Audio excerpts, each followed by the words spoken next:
잘 나오나요? 자기만 신경 써. 남들은 어떻게 나오는지 관심 없고. 그러면 이제 또 자연스럽게 시작하면 되는 거예요? 아, 오늘도 시작된 V자였냐? 오늘도 이제 새로운 손님이 또 오셨는데 간단하게 자기소개해 주시면은. 안녕하세요. 저는 전평환 영화 감독이고요. 철학을 미국에서 학사로 전공했고 이제 석사 시작할 예정입니다. 또 우리 업계인입니다. 우리 그런 거 알죠? 이제 뉴비만 보면 침 흘리는. 이 뉴비는 어떤 걸로 전직할까? 도대체 뭘 공부하시려고 하는 거죠? 이런 생각을. 원래는 이거 둘이 얘기하려고 했었어요. 그게 어떤 거냐면 도대체 우리 사회에 있는 연애에 대한 논쟁들은 어떻게 철학적으로 해결할 수 있을 것이냐를 이제 다루려고 했는데 이게 남정네 둘이서 얘기를 하면은 편파적이 될 수 있다. 그리고 이제 신뢰도가 떨어지게 생겼잖아요, 둘 다. 어떤 의미로 신뢰도가 떨어지게 생겼는지 논증 한번 해주세요. 아닙니다. 그래서 오늘은 우리 사회에 있는 논쟁들을 뭔가 철학적으로 보면 어떻게 해결할 수 있지 않을까? 그런 걸 좀 다뤄보면 좋을 것 같습니다. 생각나는 논쟁을 이야기하기 전에 떠오르는 질문은 연애 문제를 철학적으로 다룬다는 건 뭘까? 아하. 이런 질문이 또 중요한 것 같거든요. 저는 여러 방면으로 생각을 하는 편인 것 같아요. 실제로 저는 연애 경험이 많지는 않아서 제가 이제 사랑은 무엇인가에 대해 정말 많은 고뇌를 했었는데 제가 내린 저의 정의는 이 사람을 얼마만큼 책임지고 싶은가에 대해서 책임의 문제. 네, 이 사람에게 기대하는 무언가들이 서로에게 있어야 되는 거잖아요. 이성끼리는. 그래서 그런 걸 생각하면서 저는 철학적으로 굉장히 많이 생각을 하는 사람이었거든요. 그랬어서 철학적으로 고민을 해본다라는 것 자체가 저희처럼 이렇게 분야로 공부를 하시는 분들이 아니라면 내가 어떤 의미로 사랑을 하는가에 대해서 생각하시는 분들은 다 그쪽 맥락에 빠져 계신 분들이 아닐까. 그러니까 우리가 이제 어떤 문제에 대해서 특히 이제 연애나 그 사랑에 대해서 철학적으로 다룬다라고 하는 것은 당연히 우리가 일상적인 의미에서 사랑을 하고 있다. 혹은 일상적인 의미에서 연인 관계다. 일상적인 의미에서 연인끼리에는 이렇게 해야 된다라는 직관적인 주어짐 같은 것들이 있다고 저는 생각을 해요. 그런 것을 이제 철학적으로 생각한다는 것은 그런 것들을 한번 되짚어서 그러면은 다른 관계와 구별되는 사랑 관계는 뭐지? 연인 관계란 뭐지? 다른 의무랑 구별되는 연인들 간의 의무는 뭐지? 그런 것들은 합당한가? 따져보는 작업이 어떤 철학적으로 보는 작업 아닐까? 이런 생각이 드네요. 맞아요. 저는 특히나 이제 오늘 우리가 다루려고 하는 어떤 연애와 관련된 질문들을 철학적으로 다룬다는 것은 이거에 대해서 어떻게 생각해서 끝나는 게 아니라 그것이 합당한가? 그런 것이 좀 철학적으로 다루는 것 같아요. 이를테면 깻잎 논쟁 같은 거 있잖아요. 네. 깻잎을 내 친구의 거를 떼줄 수 있느냐 없느냐? 그게 이제 그저 취향의 문제. 넌 그렇게 생각해, 난 이렇게 생각해 문제가 아니라 나의 선택이 옳다라는 것을 끝까지 밀고 나가는 거. 내가 떼줬다 어쩔래?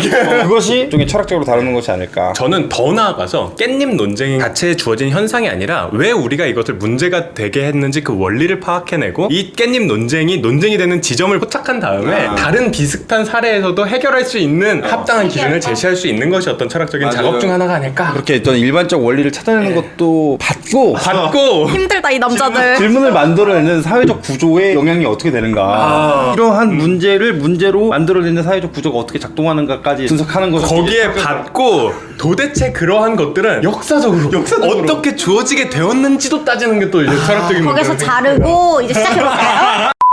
가장 근본적인 문제, 연인 관계란 무엇인가에부터 시작해야 돼. 친구 관계, 뭐 가족, 부모 이런 거랑 구별되는 연인의 차이는 도대체 뭘까? 우리가 흔히 생각하는 것들부터 검토를 해보면 좋을 것 같거든요. 친구도 그렇고 가족도 그렇고 연인도 그렇고 우리가 모두 다 사랑을 해요. 연인이라는 것은 사랑하는 관계다라고 하는 것은 너무 헐거운 규정이란 말이에요. 그러니까 추가적인 조건이 있어야 되는 것 같은데 가장 사람들이 흔히 얘기하는 건 섹슈얼리티일 수 있을 것 같긴 해요. 그런데 너무 발레가 많다. 너무 많죠. 저는 이미 정의를 해뒀던 게 있어요. 나의 서운함이 의구함이 들 수 없는 것. 이 사람한테 내가 무언가를 바라는 행위 자체가 잘못되지 않았다고 느낄 수 있는 관계가 연인인 것 같아요. 예를 들면 내가 우선선이가 될 수 있는 나 선약이 있어 라고 말을 했을 때 그게 서운하다 느껴진다? 근데 그걸 말할 수 있으면 연인이고 근데 그걸 말할 수 없으면 그래 너가 선약이 있을 수 있지. 아니 저번 주에 FK에서 저 말고 윤유덕 선생님 불렀거든요. 그때 내가 서운을 연인 관계네. 연인 관계예요. 이게 원래 저희가 이제 촬영을 월요일 날 하는데 저희가 어떻게 다른 선생님이랑 바람을 피웠어요. 근데 우리가 그거를 말할 수 있으면은 연인 관계라고요? 내가 서운하다는 걸 그게 당연한 거지. 서운한 게 당연하구나. 사실 우리가 연인 관계가 아니니까 비즈니스 관계잖아요. 연인 관계가 아니라.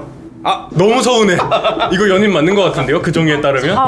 그러면 사실 이제 문제가 나타나잖아요. 제가 생각할 땐 그것은 다른 관계도 포함할 수 있다는 점에서 연인 관계의 고유한 특성은 아닌 것처럼 보여요. 왜냐면은 우리 연인데요.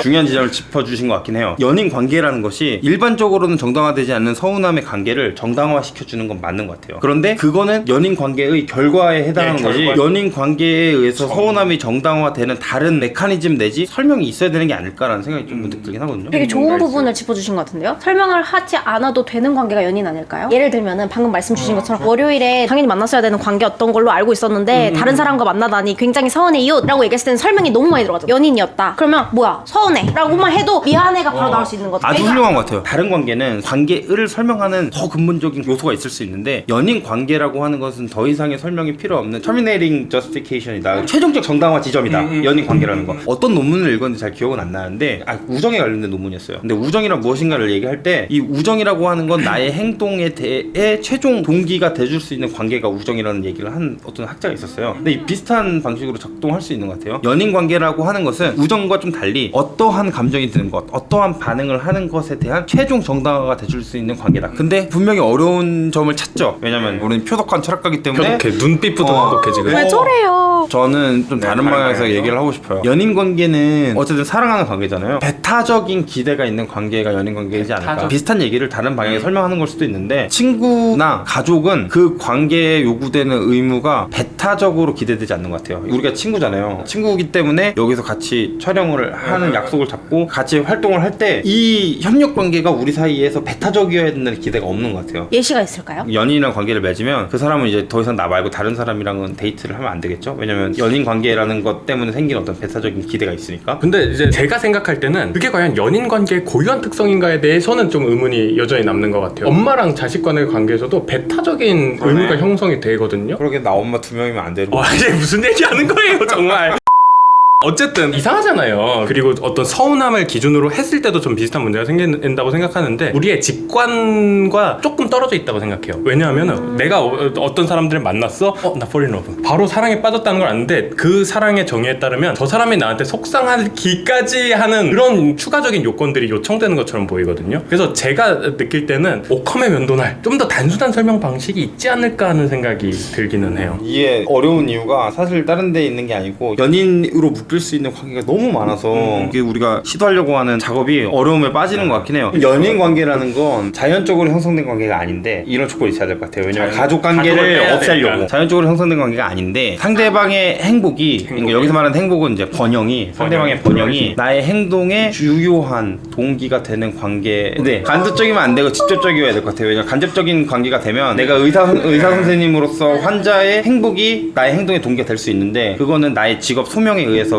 경유된 거잖아요. 이런 경우는 우리가 찾고 있는 연인 관계의 사랑이 아니니까 좀 배제해야 되니까 자연적으로 형성된 관계가 아닌데 타자의 행복이 나의 행동의 주요한 동기가 직접적으로 되는 관계가 연인 관계라고 얘기하고 싶었는데 친구도 그럴 수 있어요. 문제는 저는 아예 다른 기준으로 괴시를 하려고요. 한국에서 학교를 다 나온 유일한 사람으로서 저는 우리가 연인 관계라는 것에 동의한 관 사이 되게 중요한 것 같다. 다른 나라나 다른 기준에 대해서는 저는 잘 모르겠어요. 명시적으로 우리 사귀를 해서 동의한 사이를 얘기를 해요. 그러니까 거기에 대해서는 심지어 내가 상대방의 좋음을 바라지 않아도요 연인 관계예요. 우리 사귈래? 라고 얘기를 해야 된다고요? 예. 다른 말은 안 돼요? 우리 1일이야 바리에이션 조금은 있는데 조금 있는데 그렇지 않다? 우리의 일상적인 연인관이라는 것은 굉장히 계약적인 측면이 있고 그 계약의 명시성을 굉장히 중요하게 생각하는 게 있다고 생각해요. 내재적인 속성으로 찾으려고 하지 말고 실천적인 행위로 설명하려고 하는 게 여기서는 깔끔할 수도 있을 것 같아요. 그러면은 우리가 다뤄야 할 문제들을 하나하나 처리해 봤으면 좋겠는데 한 20살 초반에 연애를 했을 때 가장 많이 헤어지는 이유가 뭔지 아세요? 연락의 빈도 이런 거? 연락의 빈도. 연인이라면은 어느 정도의 연락을 해야 하느냐의 기준이 엄청 달라요. 저는 여기서 발언권이 없는 것 같아요. 제가 그 연락이 잘 안 돼서 헤어지게 되는 주범이었기 때문에 할 말이 없고 여기도? 어떡해 너무 제일 설렜어. 기준을 한번 세워볼까요? 연인 간에 연락을 자주 한다라는 것은 어떤 느낌이죠? 이를테면 이런 거죠. 내가 뭐를 하고 있는지 시시콜콜 다 이야기를 해줘야 된다. 제가 이제 봤던 것 중에 제일 충격적인 제 이야기는 아니고요. 들었던 얘기예요. 장소가 바뀔 때마다 예를 들어 내가 일을 하고 있으면 나 이제 일해? 나 이제 밥 먹어? 그러니까 행동이 바뀔 때마다 얘기를 해줘야 되는. 그게 충격적이라고요? 아니 매번 다 그럴 순 없을지 몰라도 자기가 뭘 하고 있는지에 대해서 이야기를 해야 서로가 서로를 걱정 안 하고 걱정 문제가 아니야. 걱정 문제가 아니라 서로의 삶이 궁금하지 않아요? 저 여기 두 가지 다 끊고 싶어요. 죄송합니다. 첫 번째, 걱정은 이 사람이 무엇을 하고 있는지에 대해서 알고 싶은 본인의 욕망을 채워주지 못하는 것에 대한 걱정인 것 같습니다. 두 번째, 말씀하신 것처럼 궁금하지 않아요. 본인의 궁금증이지 상대방이 원하는 궁금증인가에 대해서 배려를 하였는가. 제발 그러니까 장소 계속 해보세요. 스피크. 아 오늘 컨디션이 풀 충전돼서 왔어야 되는데 다시 천천히 얘기를 해보죠. 장소가 바뀔 때마다 연락을 해주는 것이 내가 상대방이 걱정돼서라거나 상대방이 궁금하고 서로가 걱정되고 서로가 궁금하고 근데 이게 합쳐서 이제 얘기를 할 수 있을 것 같은데 이제 궁금함을 중심으로 얘기를 해보죠. 내가 상대방을 궁금해하고 상대방이 나를 궁금해하길 바라는 것이 상대방에 대한 배려가 아닐 수 있다는 얘기를 하시는 거죠. 상대도 원하는 사랑인지에 대해서 고찰을 하였는가가 상대방이 원해야만 이게 이루어진다고? 아니요 그게 아니라 정도라는 게 있잖아요. 지금 이거는 정도 이상을 가기 때문에 헤어지게 되는 거거든요. 말 그대로 이건 정도의 문제인 것 같아요. 사랑하는 사람이 지금 뭐 하고 있을까에 대해서 궁금함을 가지는 거? 그것은 당연히 합당한 호기심이라고 할까요? 라고 생각해요. 그런데 1시간 단위로 뭘 하고 있는지 궁금한가? 내가 원하는 거는 이제 물리적으로 무조건 공간이 바뀔 때마다 연락하자는 건 아니에요. 왜냐면 연인이 택시기사야. 그러면 이제 연락을 너무 많이 해야 돼. 나 역삼동가. 나 지금 반포대로 지나고 있어 이럴 수는 없잖아요. 그러니까 뭐 그걸 바라는 건 아니고 말씀하신 것처럼 서로 합의돼야 되는 건 맞는데 제가 문제를 삼았던 건 그게 충격적으로 들린다는 게 이상했다는 거죠. 그래 서로가 원하는 정도를 서로 이해해서 그에 맞춰가는 건 중요하다라는 그건 당연한 이야기 때문에 동의가 되는데 충격이라면서요. 자리를 이동할 때 혹은 새로운 사건이 발생할 때 그것을 공유하고자 하는 그 마음이 충격적이고 문제적이고 도덕적으로 허용 그렇게까지 나갔어요. 멈춰주세요. 제가 이제 충격 물론 이제 이건 약간 수사학적인 그 덫을 쳐놓으신 거기는 해요. 이건 약간 선동에 가깝긴 한데 철학이라기보다는 내가? 받아들여주죠. 뭐. 다음부터 마이크 끄는 것도 해주세요. 근데 이제 그것이 상호간에 합의로 했을 때 당연히 뭐라고 못하죠. 예를 들어서 우리는 오토마다 하기로 했다 했는데 둘이 합의했어. 그러면은 제가 뭐 거기에 대해서는 할 수 있는 말은 없잖아요. 있어 보이긴 해요. 맞아요. 있어 보이긴 해. 있어 보이기는 해요. 근데 어쨌든 저는 그것을 연인 관계를 우리가 연인 관계를 계약으로 봤으니까 계약의 의무 조항으로 넣는 것처럼 보는 것을 충격이라고 생각을 해요. 그러니까 그것이 연인 관계라면 당연히 장소가 사건이 바뀔 때마다 연락을 해야 된다는 게 의무처럼 주어져 있는 거에 대해서는 우리는 반대해야 된다. 동의합니다. 동의하세요? 동의해요. 이쪽으로 오세요. 동의해요. 그러니까 우리가 문제가 되는 지점이 이제 뭔지 조금 더 명확해진 것 같아요. 나는 이제 그런 약속도 충분히 가능하지 않느냐라는 이야기를 한 거고 두 분은 그것이 당연하다고 여겨지는 건 너무 과하지 않느냐 그 얘기를 하는 거니까 당연히 가능하죠. 그런 약속 자체는. 그러면 이제 어느 정도 연락 빈도가 적절하다 생각하시나요? 각자의 빈도는 말 그대로 계약서 쓰실 때 정하는 정하시는 이게 연인 관계를 한낱 계약으로 정의를 하게 되니까 이런 문제가 생기는 거예요. 그런 식으로 따지면 모든 연인 관계에 수반되는 의무가 그냥 우연적이고 근데 말씀하신 걸 들으니까 정말 그러네요. 이게 문제를 다룰 수 있는 방법 자체를 없애버리는 정인 것 같아요. 그래요. 우리가 일반적으로는 동의를 통해서 계약을 하고 그것이 의무를 발생시킨다고 얘기할 수 있거든요. 그런데 우리가 이제 철학을 하는 사람으로서 관례들을 생각해 볼 수는 있잖아요. 그러니까 뭐 계약의 내용이 한 달에 사귈 때마다 내 손가락 하나씩을 절단하기로 했어. 야쿠자예요? 연락 빈도 같은 경우도 아까 5초 이야기 하셨잖아요. 5초에 한 번씩 연락을 바라는 그 요구도 우리가 직관적으로 봤을 때 그런 관계는 건강하지 않을 뿐더러 연애 관계가 될 수 없는 것 같거든요. 아 그러네요. 그래서 이거는 이제 단순히 합의로만 얘기할 수 없는 문제라고 생각을 해요. 최소한 우리가 연인 관계에서 요구되는 의무가 세계의 자연적 성질들의 배려를 어긋나는 방식으로 요구할 수는 없는 것 같아요.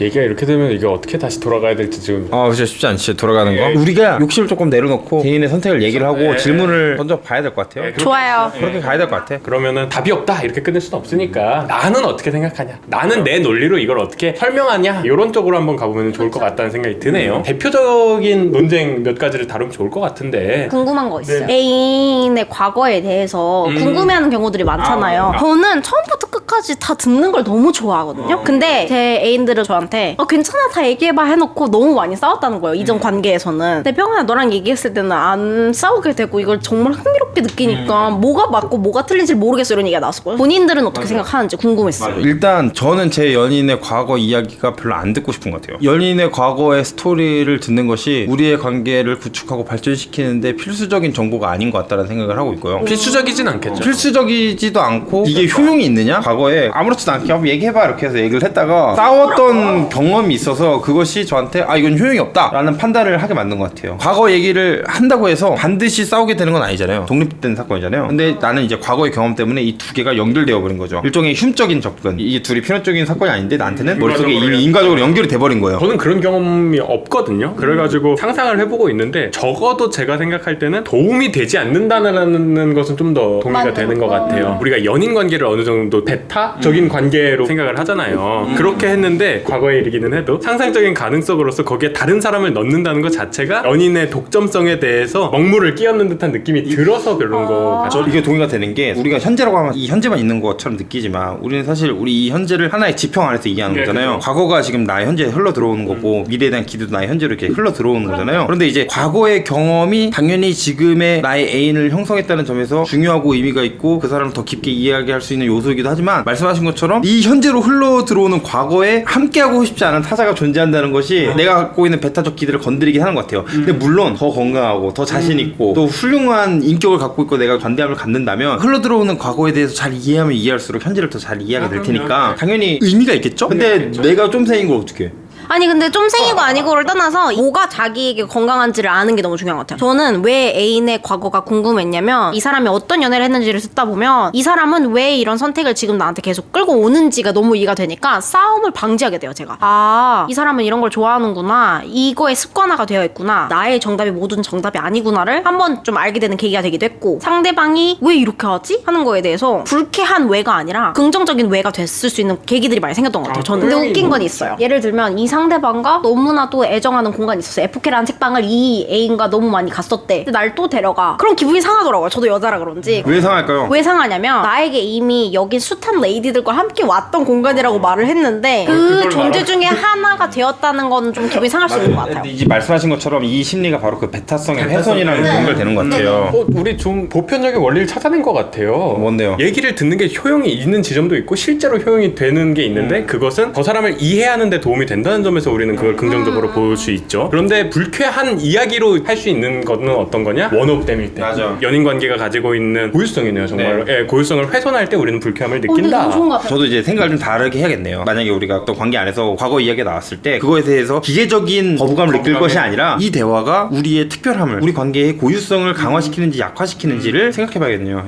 이를테면 꼬다투스를 중심으로 어떤 윤리적 판단을 선택하는 것처럼 이 고유성을 중심으로 이 사태를 평가할 수 있는 기준을 세울 수 있겠다. 이렇게 되니까 좀 철학적으로 결론도 나쁘지 않게 나온 것 같았어요. 사례 분석을 통해서 강의를. 우리가 너무 크게 접근하려고 했어요. 맞아요. 작게 이렇게 올라가는 게 또 맞아, 올라가서 좋네요. 되는데. 아리스토텔레스 최고. 그러면 남사친 여사친 정의를 해주세요. 그것도 저 너무 궁금해요. 남사친 여사친에 대해서 좀 고민을 해봤는데 우리나라 말뿐만 아니라 이제 독일어도 있고 영어도 있고 이제 그냥 친구와 이성 친구에 대한 구별이 이미 전제되어 있는 경우가 많더라고요. 저는 그러한 언어 사용에서 느껴지는 게 뭐냐면은 전형적인 친구는 동성 친구한테만 허용을 해요. 그러니까 동성 친구는 저에게 있어서는 남자 사람 친구라고 얘기 안 하거든요. 친구라고 하거든요. 근데 저한테 있어서 이성인 사람들한테는 특별히 여자 사람 친구야라는 조건절이 달려요. 그 말은 어떤 거냐? 우리는 친구랑 연애 관계를 굉장히 배타적으로 보고 있는 거예요. 그러니까 연애 가능성이 없다는 것을 해명해야 되는 관계로서 우리는 친구를 이해하고 있다는 생각이 들어요. 그런 점에서 이성의 중심의 사회 맥락에서 동성 친구는 디폴트 친구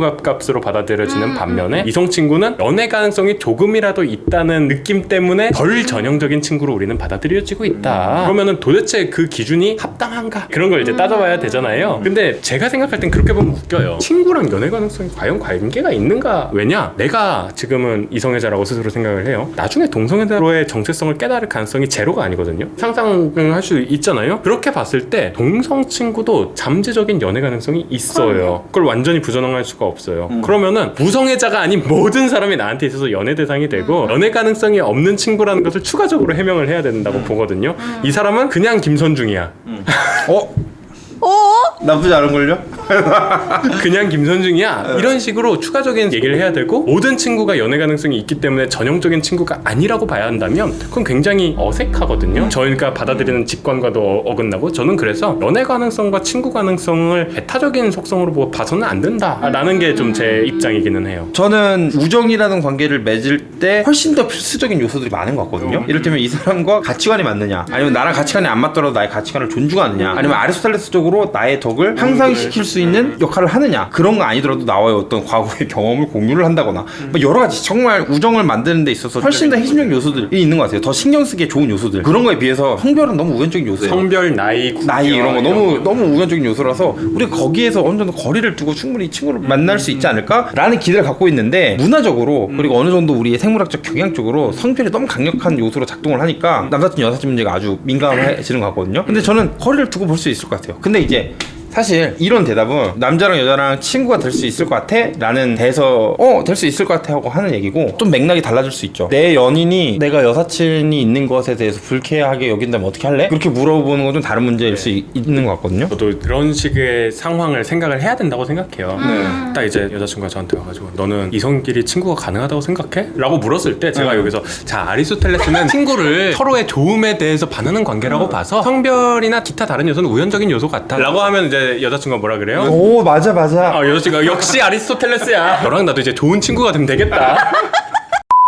저는 그 질문이 던져졌을 때는 어떤 자비의 원칙을 써서 이 질문이 던져진 의도, 맥락을 파악해서 얘기를 뉘앙스가 너무 중요하죠. 그러면 먼저 질문 드려도 될까요? 만약에 애인이 있다고 한다면 그분이 여사친 단둘이 밥을 먹었어. 그런 게 좋겠다. 그러니까 영화나 술은 빡세니까 두 가지 상황이 있었어요. 실제로 있었던 일인데. 방송 나가도 되는 얘기예요? 네네.